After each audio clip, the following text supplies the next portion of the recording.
यथोपित्वयानन्दान् अतीतद्वैतभानतः गुरून् आराध्य वेदान्तसारम् अहं वक्ष्ये यथामति।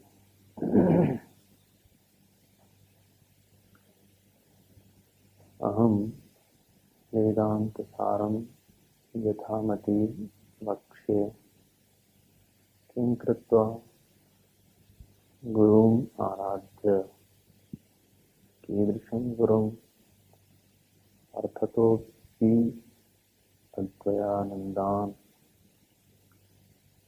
कस्मात् अर्थतः अपि यस्मात् अतीतद्वैतभानतः अतीतद्वैतभानतः इति हेतु।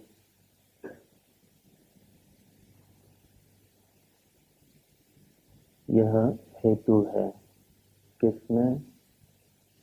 उनके अर्थतः अद्वयानंद होने में।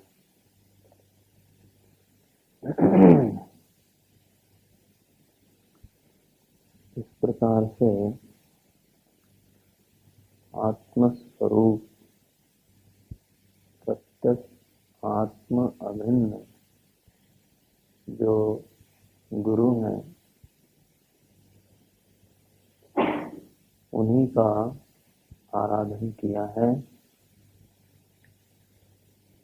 इसमें दो भाव होते हैं। एक तो गुरु जिसका अपना व्यक्तित्व है, जो ब्रह्म विद्या के हमारे आचार्य रहे हैं, जिनके अनुग्रह से हमारे अंतःकरण में ब्रह्म विद्या का उदय हुआ है।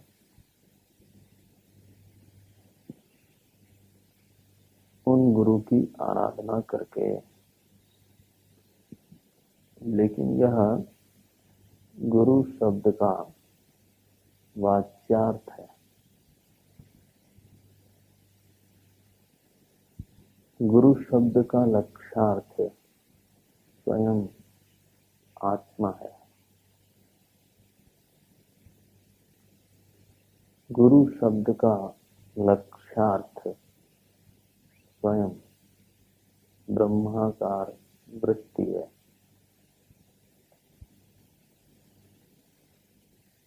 अहम ब्रह्मस्मि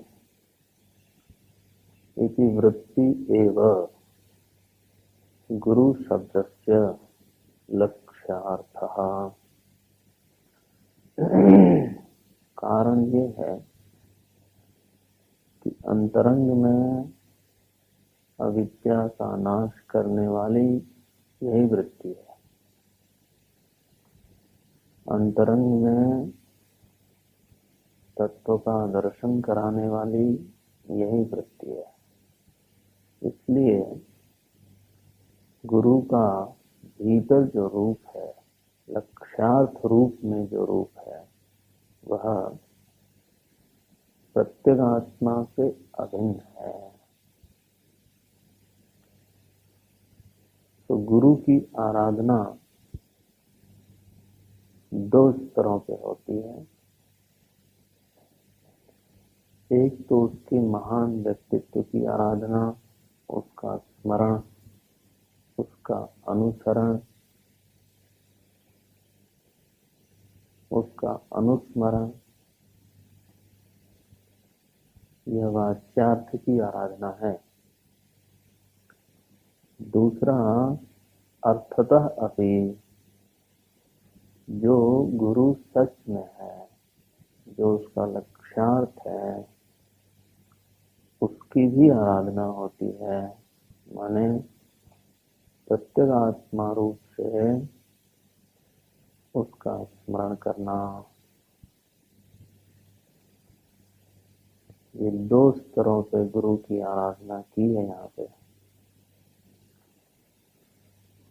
आराधना करके कहते हैं अहम यथामति वेदांत सारम वक्षे।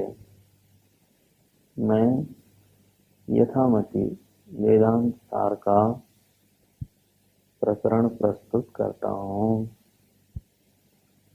तो पहला ही प्रश्न आएगा कि वेदांत क्या चीज है। यदि आप वेदांत सार का वर्णन करना प्रारंभ करने जा रहे हैं तो वेदांत है क्या, किसे कहते हैं वेदांत। देखिए पहला गद्य में है ये ग्रंथ, पहला पढ़िएगा। वेदांतो नाम उपनिषत् प्रमाणम् तत् उपकारिणी शारीरिक सूत्रादीनि च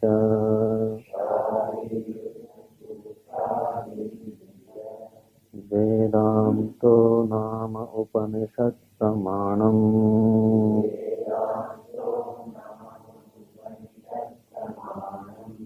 तदुपकारिणी शारीरिक सूत्रादीनि च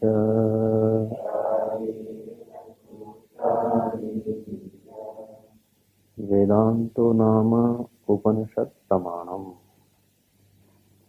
वेदांत नाम है प्रमाण का।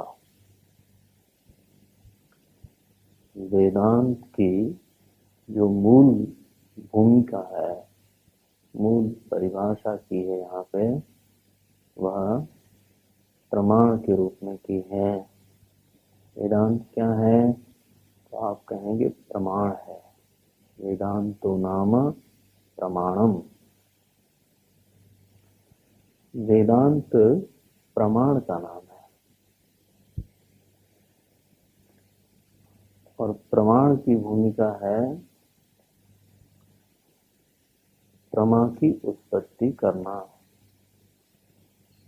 प्रमायाः करणम प्रमाणम। प्रमा का जो करण होता है, ज्ञान वृत्ति का जो मुख्य साधन होता है, ज्ञान वृत्ति का जो असाधारण करण होता है, उसको प्रमाण कहते हैं।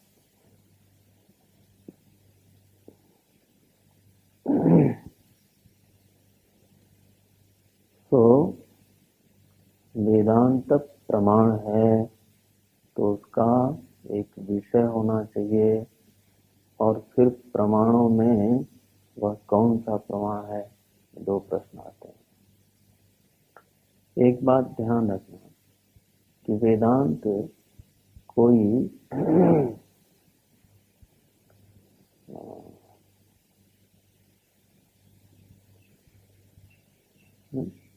तर्क नहीं, वेदांत कोई लौकिक विषय जैसा शास्त्र नहीं है, यह कोई अनुसंधान करने वाली विद्या नहीं है। यह तो महाराज क्या है, यह प्रमाण है, प्रमाण है। इस शब्द का गांधीर्य तब पता चलेगा जब आप किन्हीं किन्हीं मंचों पे या किन्हीं किन्हीं आधुनिक ग्रंथों में वेदांत के विषय में और विशेषण सुनेंगे। वैसे तो वो विशेषण वेदांत की महिमा के लिए कहे जाते हैं, लेकिन सच में वो वेदांत की महिमा नहीं होती, क्योंकि वेदांत जो है उसी में उसकी महिमा है। उससे बढ़ के उसकी कोई महिमा स्थापित नहीं कर सकता। तो ये तो शुद्ध परिभाषा आपको ध्यान में रखनी चाहिए। क्या है वेदांत? प्रमाण है। अच्छा, प्रमाण तो होते हैं अनेक। प्रत्यक्ष प्रमाण है, अनुमान प्रमाण है, अर्थापत्ति है, उपमान है, अनुपलब्धि प्रमाण है, शब्द प्रमाण है, नाट्य प्रमाण है, ऐतिह्य प्रमाण है। कितने प्रमाण हो गए? 7-8 हो गए ना। ये सब प्रमाण है। उपनिषद अध्ययन के आरंभ में मैं आपके सामने इन प्रमाणों का संक्षिप्त रूप रखूंगा, क्योंकि प्रत्येक दर्शन को किन्हीं प्रमाणों का आधार लेना पड़ता है और ये भी बताना पड़ता है कि हमारे दर्शन में यह प्रमाण सबसे प्रबल है और ये प्रमाण मैं मानता तो हूँ, लेकिन ये प्रमाण निर्बल है। जैसे दृष्टांत है आपको, जैसे चार्वाक दर्शन है,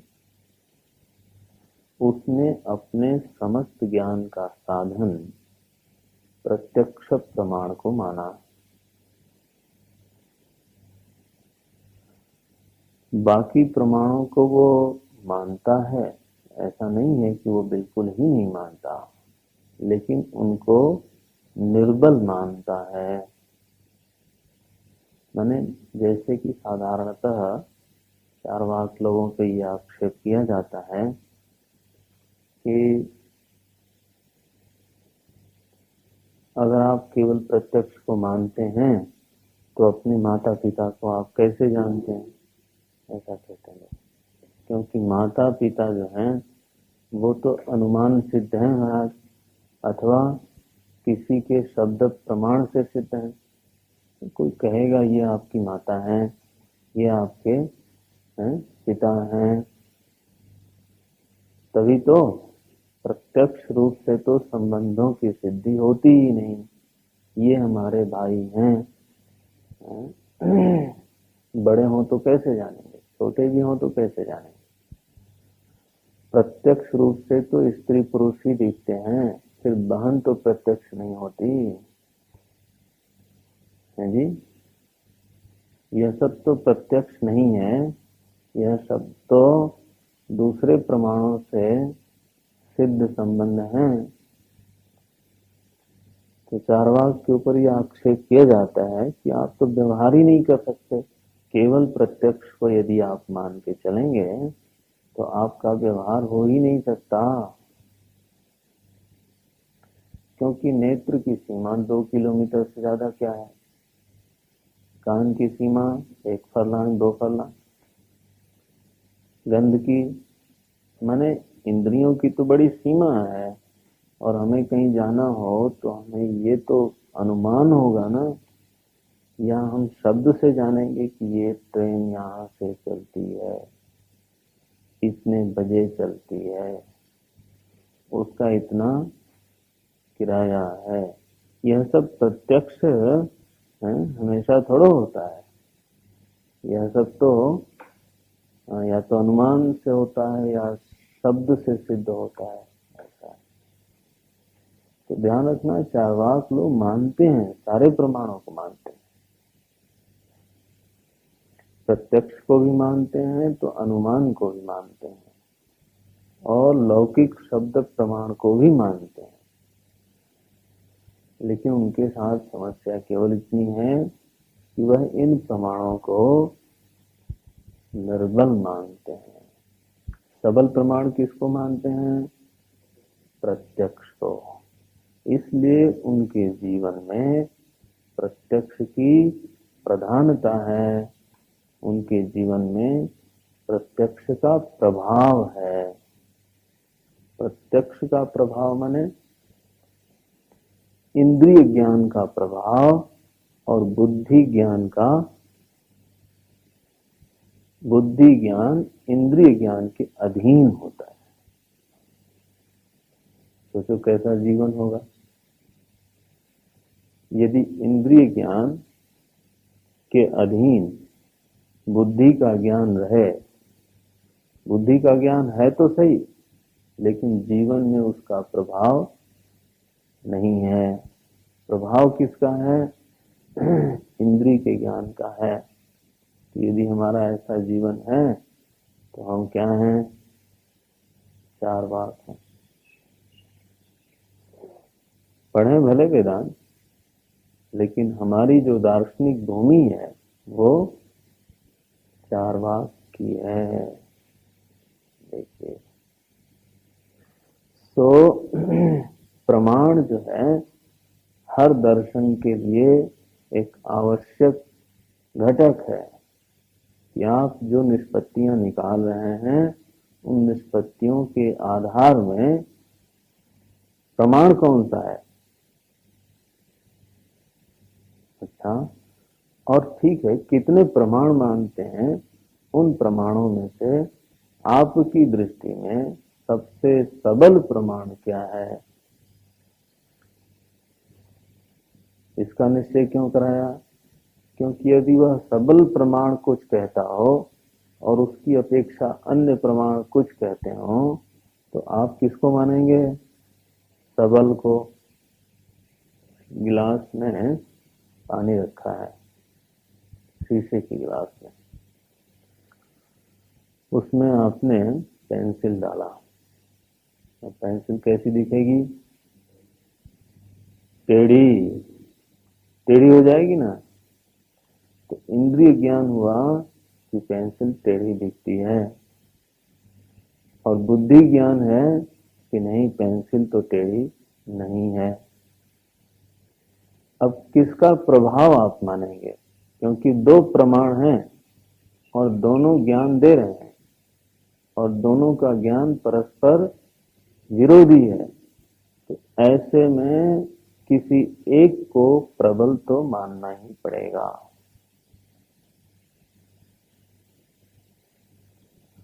तो पहले ही बता दीजिए कि भाई हम इस प्रमाण को अपने दर्शन में सबसे प्रबल मानते हैं। इसके विपरीत अन्य सभी प्रमाणों की बात को हम मना कर देंगे। हर दर्शन को ये करना पड़ता है। अगर वो नहीं करता है तो उस दर्शन को भारत में कोई मान्यता नहीं मिलती। अच्छा,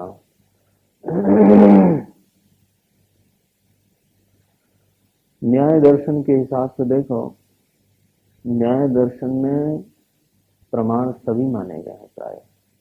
प्रत्यक्ष, अनुमान, उपमान, अर्थापत्ति, अनुपलब्धि, शब्द सभी माने गए। वैदिक शब्द, लौकिक शब्द। जैसे रेडियो पे समाचार आता है तो ये क्या है? यह लौकिक शब्द प्रमाण है। आपको कुछ ज्ञान होता है। क्या ज्ञान होता है? कि भाई इस देश में ऐसा हो गया, बेलग्रेड में गुटनिरपेक्ष आंदोलन की बैठक हो रही है। ये प्रत्यक्ष तो नहीं है, ये अनुमान भी नहीं है, ये, लेकिन हमें ये ज्ञान है। ज्ञान किस किस आधार पे है भाई? लौकिक शब्द प्रमाण से हुआ ज्ञान। तो न्याय दर्शन भी सब कुछ मानता है, लेकिन प्रबल प्रमाण उनके यहाँ तर्क है, अनुमान है।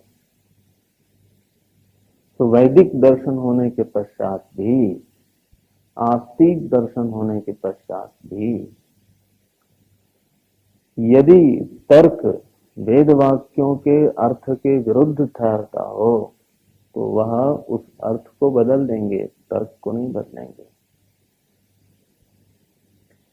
तर्क निष्पन्न निष्पत्ति अनुकूल वैदिक अर्थ का समर्थन करते हैं वो। तो प्राधान्य किसका है? अनुमान का, तर्क का।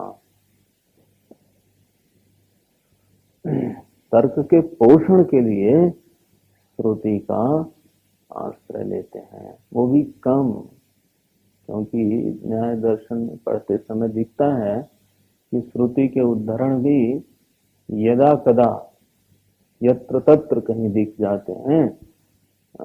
वेद और उपनिषद से भाष्य आदि तो कहीं लिखे ही नहीं लोगों ने। स्वतंत्रता सा है।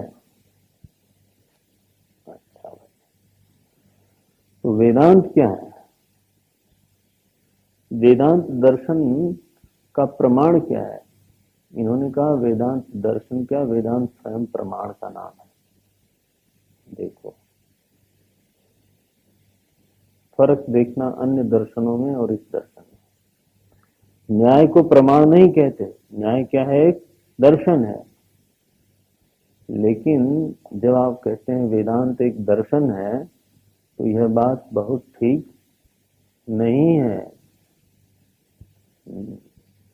परंपरा की दृष्टि से यह वाक्य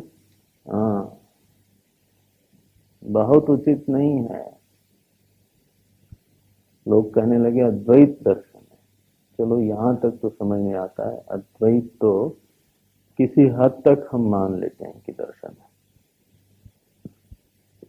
इसलिए हद तक मैंने कहा क्योंकि अब कई अद्वैत वेदांत में ही कई खंड हो गए, कई शाखाएं फूट गई, और सभी शाखाओं का प्रमाण क्या है, वेदांत।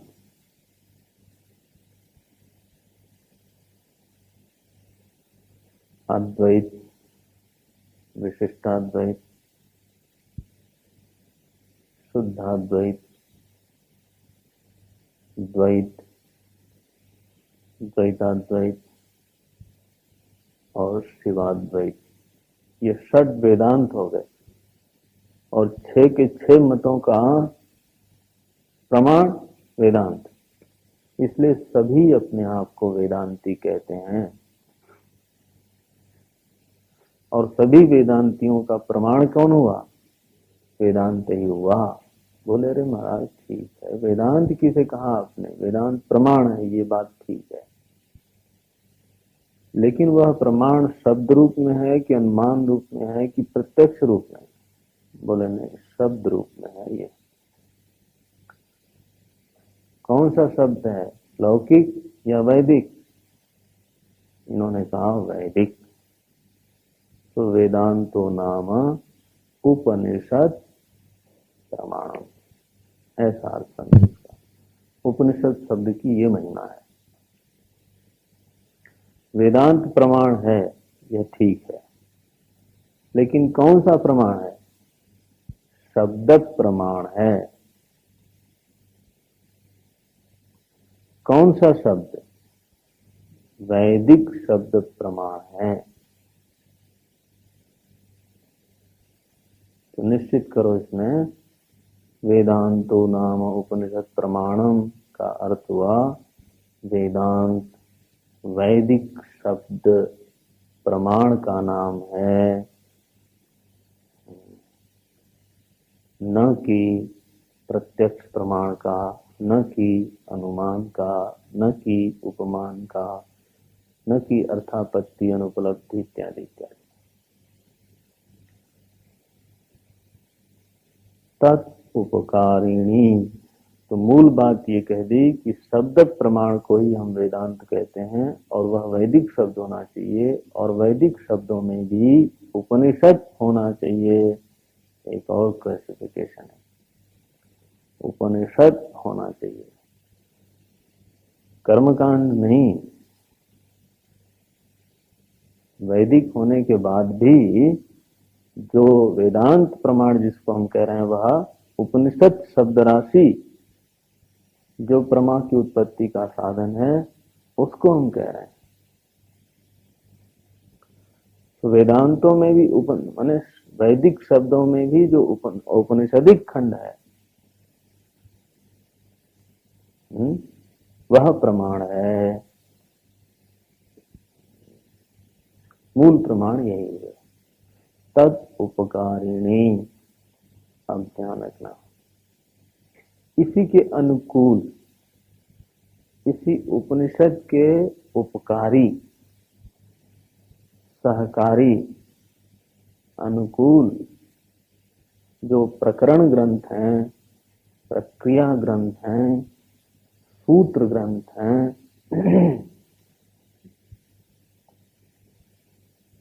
भाष्यकारिका टीका आदि हैं, ये सब भी वेदांत कहलाते हैं। च लिखा है, तत् उपकारिणी शारीरिक सूत्रादीनी च, च माने और। तो मूल बात यह हुई कि उपनिषद ही शब्द प्रमाण है और उसी शब्द प्रमाण का नाम वेदांत है। शास्त्र रचित हो, चाहे वो सनातन धर्म का ही क्यों ना हो, तो वह वेदांत नहीं कहलाएगा। यहां तक कि उपनिषद विरोधी अंश में वेद का ही कर्मकांड वेदांत नहीं कहलाता, क्योंकि उपनिषद का विरोधी है, उपनिषद के प्रतिकूल निर्णयों को उत्पन्न करता है। तो वेदांत की सीमा, वेदांत का निश्चय कर लो तो उसमें साफ आया, उपनिषद अनुकूल अंश में जो भी शास्त्र रचे जाते हैं, हिंदी, संस्कृत, इंग्लिश, जो भी जहां भी, वो सब वेदांत कहलाएंगे।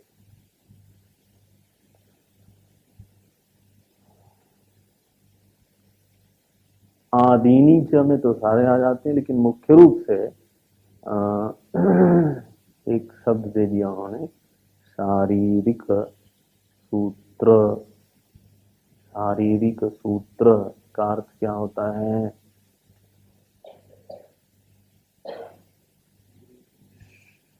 शरीर, शारीर और शारीरिक। तो मनोरंजनी में लिखा शरीर एवं शारीरः, शरीर एवं शारीरः यस्य सः सः शारीरिकः माने जीवः।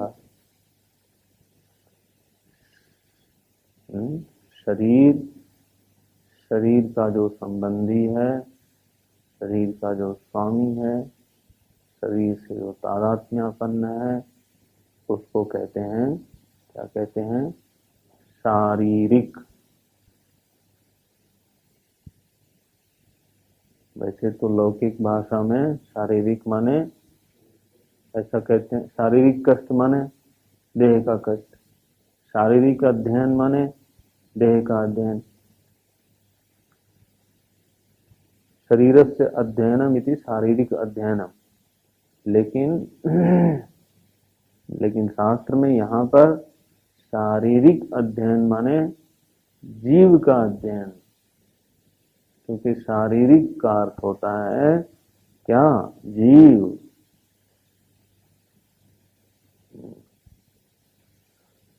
जो शारीरिक सूत्र आदि माने वो सूत्र ग्रंथ जो जीव के समस्त पहलुओं का अध्ययन करता है, उसके वाच्यार्थ लक्ष्यार्थ का अध्ययन करता है, उसके गमनागमन के स्वरूप का अध्ययन करता है,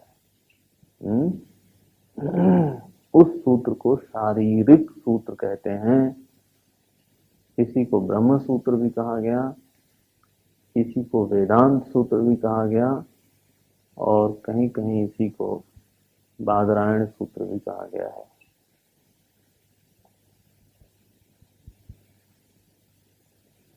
बादरायण सूत्र भी कहा गया है। तो वेदांतो नाम उपनिषद प्रमाणम तदुपकारिणी शारीरिक सूत्रादीनी च। तो ये अर्थ हुआ कि वेदांत उपनिषद प्रमाण को कहते हैं। उपनिषद शब्द राशि जो कि प्रमाण है, वह केवल शब्द राशि नहीं है, क्या है? प्रमाण है। इसलिए उपनिषद शब्द राशि जो कि प्रमाण है, उसको वेदांत कहते हैं। उसके उपकारी ब्रह्म सूत्र आदि जितने भी प्रक्रिया प्रकरण ग्रंथ हैं, उनको भी वेदांत कहते हैं। ये वेदांत की प्रथम वाक्य में रचनाकार ने परिभाषा निश्चित की।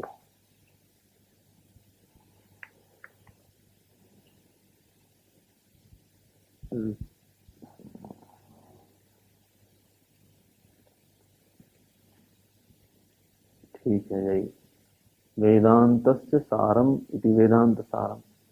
तो आपने कहा था हम वेदांत के सार को बताएंगे। अहम वेदांत सारम वक्षे यथा मति। तो वेदांत की तो परिभाषा आपने कर दी, आप उसका सार बता रहे हैं। क्या मतलब कि उपनिषद में ब्रह्म सूत्र में जो चीज बड़ी विस्तार से कही गई है, हम उसका निर्मथन करके, मंथन करके जो उसका सारांश है वह रखने जा रहे हैं। वेदांत का सार बताएंगे। वेदांत तो उपनिषद नहीं है। अच्छा, तो चूंकि हमारा जो अध्ययन है वह वेदांत का ही अध्ययन है, इसलिए महाराज अलग से इसके अनुबंधों की बात करने की आवश्यकता नहीं है, ऐसा कहते हैं। क्योंकि देखो भाई, बिना प्रयोजन के मंद की भी प्रवृत्ति नहीं होती। बिना अपने आप को तौले जांचे किसी चीज में प्रवृत्त होना बुद्धिमानी की बात भी नहीं होती है। कहाँ प्रवृत्त हो रहे हैं, कम से कम इसको तो जानना ही चाहिए। उसका हमसे क्या संबंध है जी, इसको भी जानना चाहिए। जो अनुबंध शब्द हमारे यहाँ शास्त्र में आता है उसका अर्थ है प्रवृत्ति के पूर्व ज्ञान, प्रवृत्ति का प्रेरक पूर्व ज्ञान, प्रवृत्ति का प्रेरक जो ज्ञान है उसको कहते हैं अनुबंध।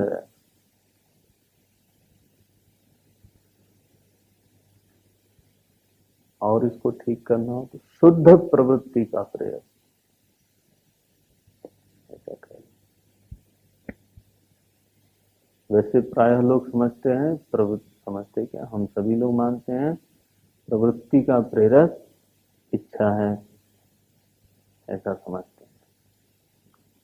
लेकिन इच्छा मात्र से प्रवृत्ति करना तामसिक प्रवृत्ति है। अनुबंध ज्ञान पूर्वक प्रवृत्ति करना ही सात्विक प्रवृत्ति है।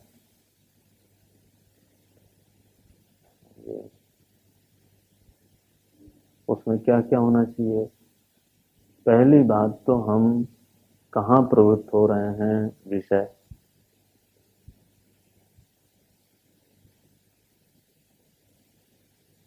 प्रयोजन क्या है, उद्देश्य साफ होना चाहिए।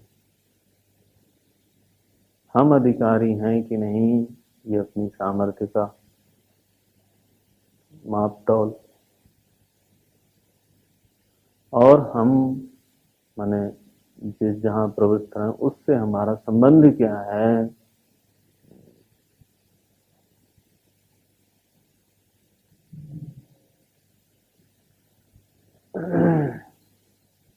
अधिकारी, विषय, प्रयोजन और संबंध, इन चार चीजों का ज्ञान अनुबंध चतुष्टय कहलाता है। यह कोई आपसे असंबंधित चीज, शास्त्र में ही टंकित अंकित रहने वाली चीज नहीं है, बल्कि शुद्ध प्रवृत्ति की प्रेरणा देने वाले ज्ञान का नाम है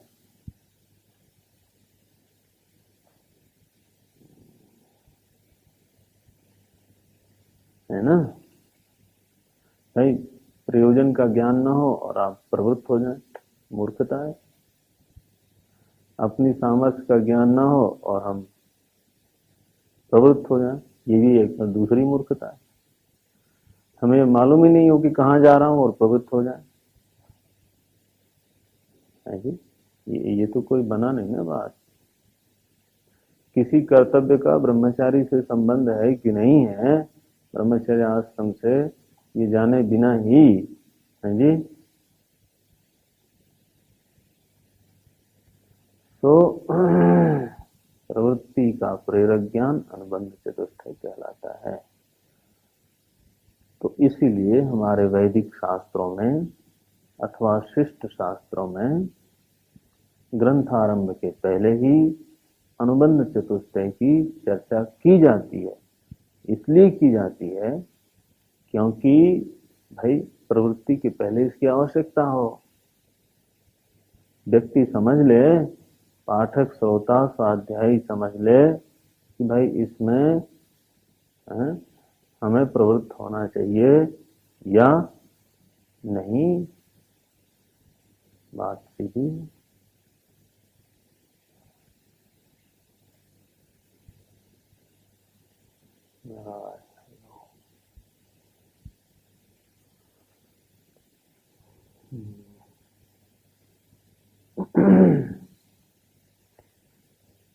सो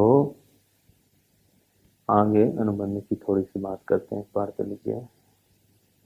अस्य वेदांत प्रकरणत्वात्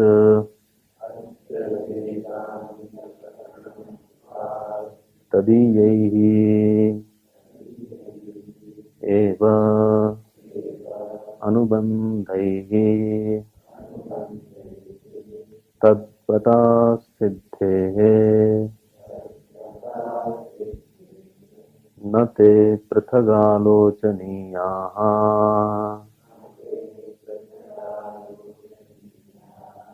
अस्य वेदांत प्रकरणत्वात्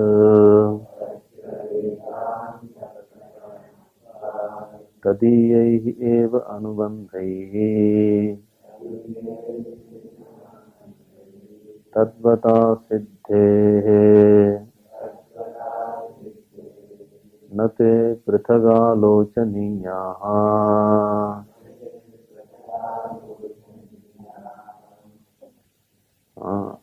अस्य वेदांत प्रकरणत्वात्, अस्य माने अस्य ग्रंथस्य, यह जो ग्रंथ है यह वेदांत का प्रकरण होने के कारण, यह जो त्वात् है यह तर्क प्रक्रिया में बड़ा प्रयोग होता है।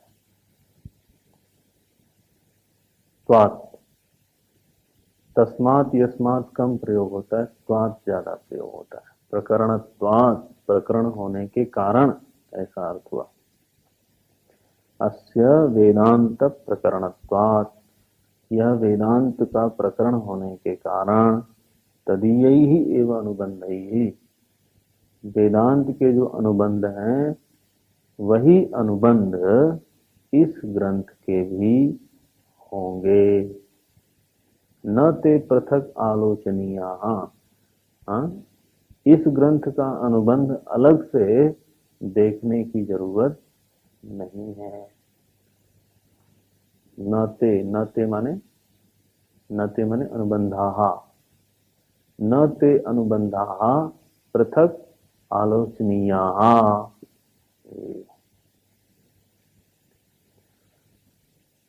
तो अनुबंध जो हैं वो उपनिषद के अनुबंध से भिन्न इस ग्रंथ के नहीं होंगे।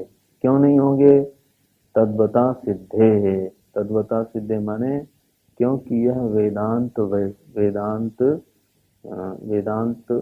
है, वेदांत का ही है, स्वयं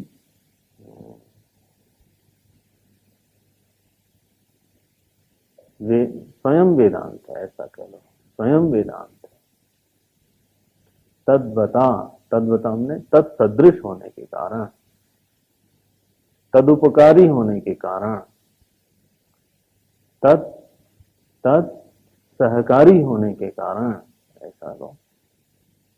तद्वता, तत्सदृश होने के कारण, न ते पृथक आलोचनीय, ये पृथक आलोचनीय नहीं है। तो दो तर्क दिया।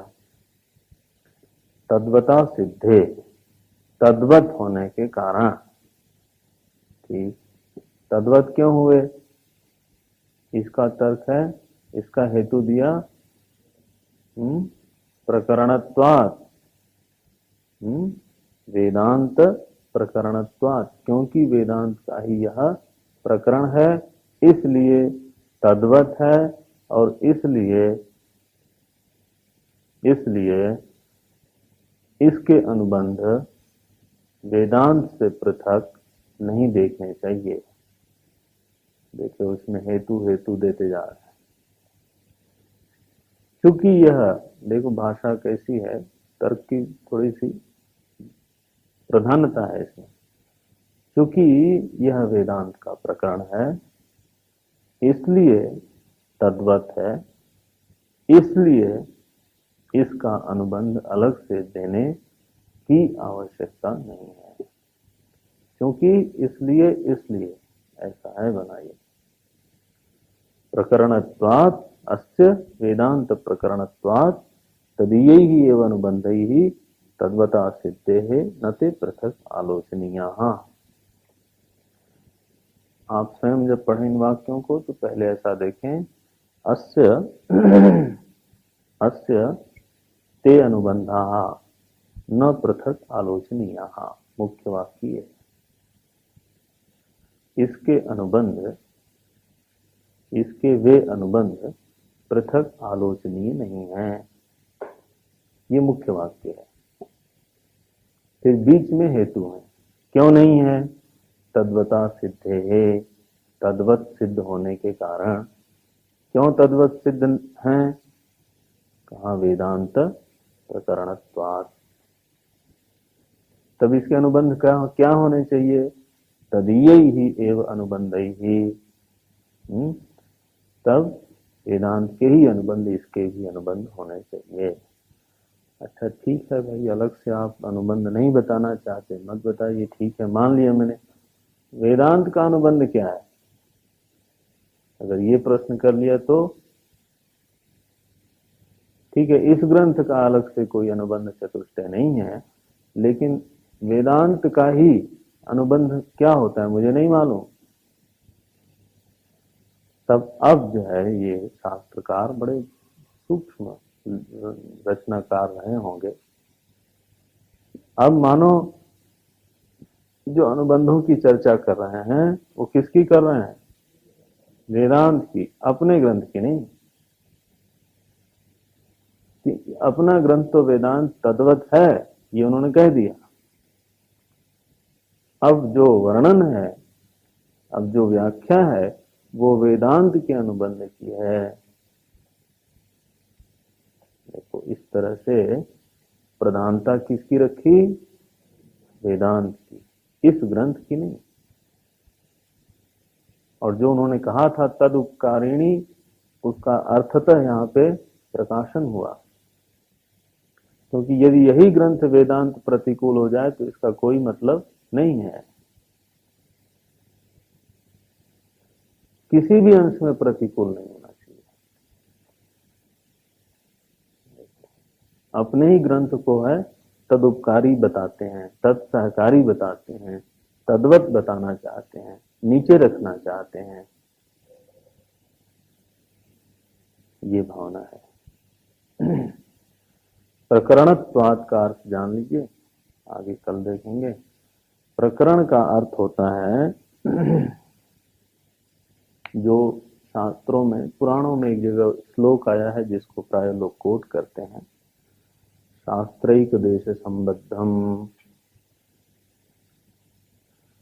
है आपके किताब में, शास्त्र कार्यांतरे स्थितम आहुः प्रकरणम नाम ग्रंथ भेदम विपश्चितः। विपश्चित विद्वान लोग ग्रंथ भेदम आहुः, एक ग्रंथ भेद को, भाई इसको शास्त्र नहीं कहा, वेदांत नहीं कहा, सूत्र ग्रंथ नहीं कहा, क्यों नहीं कहा? ये सब ग्रंथों के भी भेद होते हैं। अब पहले तो रचना ग्रंथ की जाती थी तो एक बड़ा काम माना जाता था ना ये। अब तो मर्जी आपकी। मैंने पूछा जाए यदि कि आप कौन सा ग्रंथ लिख रहे हैं, तो आपको, हमको यही नहीं मालूम है कि ग्रंथ के भेद कितने होते हैं भाई। ग्रंथ भेदम, ग्रंथ के भी भेद होते हैं। सूत्र ग्रंथ होता है, कारिका ग्रंथ होता है, भाष्य ग्रंथ होता है, टीका ग्रंथ होता है, प्रकरण ग्रंथ होता है। ये सब क्या है? ये ग्रंथ भेद है। तो हम जो ग्रंथ लिखने जा रहे हैं वो सूत्र लिखने जा रहे हैं, कि भाष्य लिखने जा रहे हैं, कि टीका लिखने जा रहे हैं, कि प्रकरण लिखने जा रहे हैं, क्या करने जा रहे हैं? इन्हीं में से कुछ होना चाहिए ना। जैसे भाई साहित्य में या तो आप कविता लिखेंगे, या तो आप नाटक लिखेंगे, या आप उपन्यास लिखेंगे, कोई कोई भेद में आना चाहिए, है? किसी श्रेणी में आना चाहिए। उस श्रेणी को ही कहते हैं ग्रंथ भेद। विपश्चितः ग्रंथ भेदम आहो। प्रकरण नाम का जो ग्रंथ भेद है वो विपश्चित लोगों ने कहा है। ग्रंथ भेदम प्रकरणम आहो विपश्चितः। विपश्चित माने विद्वान होता है। क्या परिभाषा की? शास्त्रैक देश संबद्धम। बोले प्रकरण हमेशा परतंत्र होता है। पहली बात समझ लेना इसको। प्रकरण जो है वो हमेशा परतंत्र होता है, स्वतंत्र नहीं होता। प्रकरण कोई स्वतंत्र रचना नहीं होती। प्रकरण किसी न किसी शास्त्र से संबंधित होता है, किसी न किसी शास्त्र का होता है, स्वयं नहीं होता। पहली बात तो ये।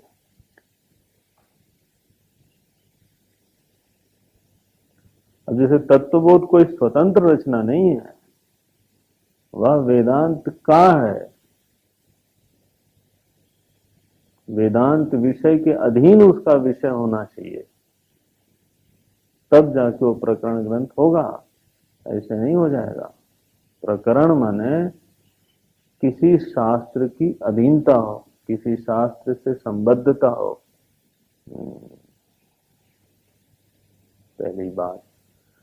शास्त्र एक देश संबद्धम, फिर एक शब्द और जोड़ दिया, शास्त्र के एक देश से संबद्ध हो। माने शास्त्र में बहुत सारे विषय हों, उसमें से किसी एक विषय की प्रधानता से वह रचना हो रही है। देखो,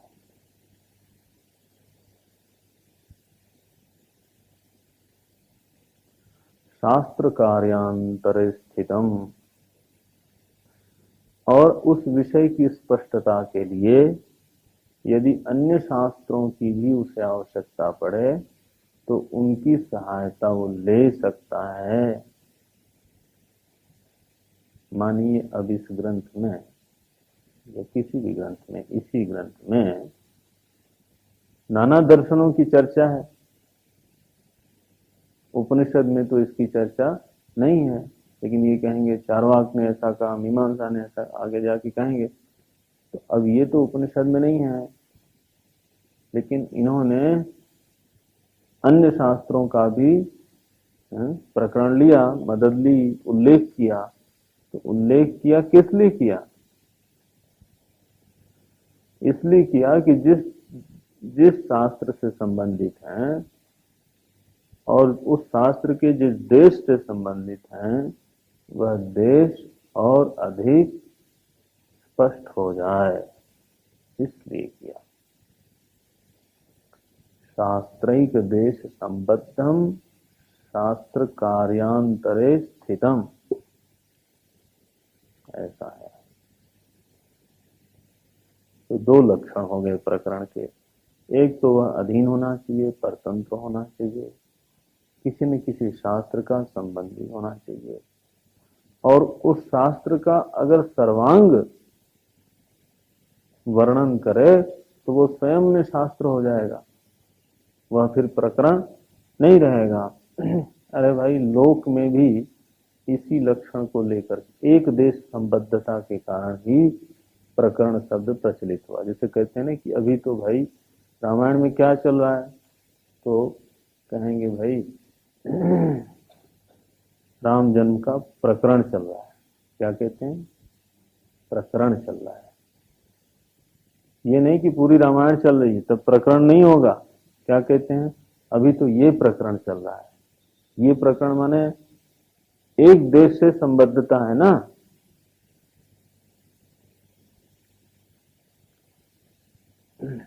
लंका दहन का प्रकरण चल रहा है। प्रकरण तभी कहते हैं जब हम एक देश की बात करते हैं। तो अब यह ग्रंथ प्रकरण है कि नहीं इस परिभाषा के अंतर्गत, तो पहली तो स्थिति है शास्त्र की संबद्धता चाहिए। शास्त्र की संबद्धता तो है, किस शास्त्र की है? हाँ जी, उपनिषद की है। उपनिषद की, वेदांत की, स्वतंत्र नहीं है। पहले ही कह दिया तद्वता सिद्धे है। तो वेदांत शास्त्र का प्रकरण है, संबद्ध है। और कहा वेदांत के एक देश से संबंधित है। अब ये क्या हुआ?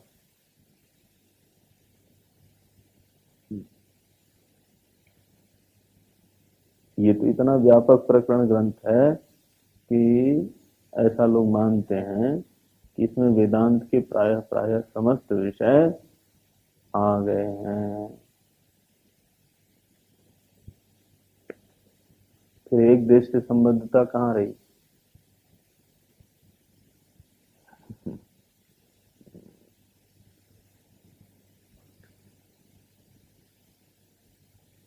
भाई देखो, वेदांत कोई बहुत छोटी चीज नहीं है। वेदांत का मुख्य विषय ब्रह्मात्म के विषय है। मुख्य विषय है ब्रह्मात्म की बोध। लेकिन इसके अलावा साधन साधनाएं, अंतरंग और बहिरंग, प्रायः वेदांत को, उपनिषद को हम लोग क्या लेते हैं? श्रवण, मनन और निधिध्यासन। उसमें भी निधिध्यासन की चर्चा किसी किसी उपनिषद में है, मैंने कहीं कहीं की जाती है। मनन तो हेतु थोड़ा बहुत दिया तो उसी को मनन मान लेते हैं लोग। प्रधानता श्रवण की होती है। लेकिन उपनिषदों में केवल इतनी बात नहीं है। साधना, अंतरंग और बहिरंग,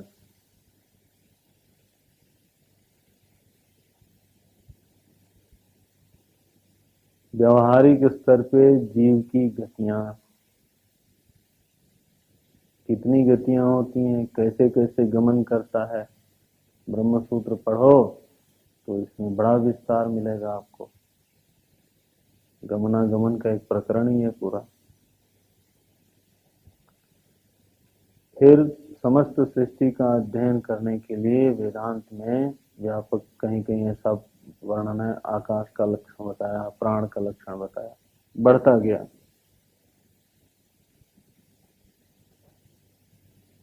तो जो और विस्तार का विषय है उसको यहाँ पे उतना नहीं लिया गया। मुख्य धारा चली है जो अध्ययन ब्रह्मात्म की बोध के लिए एक निश्चित अधिकारी के लिए अत्यंत आवश्यक है, उसी विषय का यहाँ पे अध्ययन कराया गया है। शेष विषयों का अध्ययन नहीं है। अब जैसे गमनागमन का यहाँ वर्णन नहीं मिलेगा आपको। तो वेदांत का विषय तो एक है जो यहाँ पे है, लेकिन वेदांत के अध्ययन का क्षेत्र बहुत व्यापक है। उन समस्त क्षेत्रों का यहाँ पे संकलन नहीं हुआ है। और इसकी सच्चाई तो आज तो आप श्रद्धा करेंगे। इसकी सच्चाई आपके सामने तब प्रकट होगी जब आप वेदांतों को ठीक से स्वयं पढ़ें, उसकी व्यापकता को पढ़ें, और फिर तब देखेंगे कि यह एक देश संबद्ध है या नहीं है। अब अगर बृहदारण्य का उपनिषद आप पढ़ना शुरू करें तो उसमें इतनी उपासनाएं हैं जिनका यहाँ कोई उल्लेख ही नहीं है। छांदोग्य उपनिषद पढ़ें तो इतने प्रयोग और इतनी उपासनाएं हैं जिनका कि कहीं स्पर्श भी नहीं दिखता।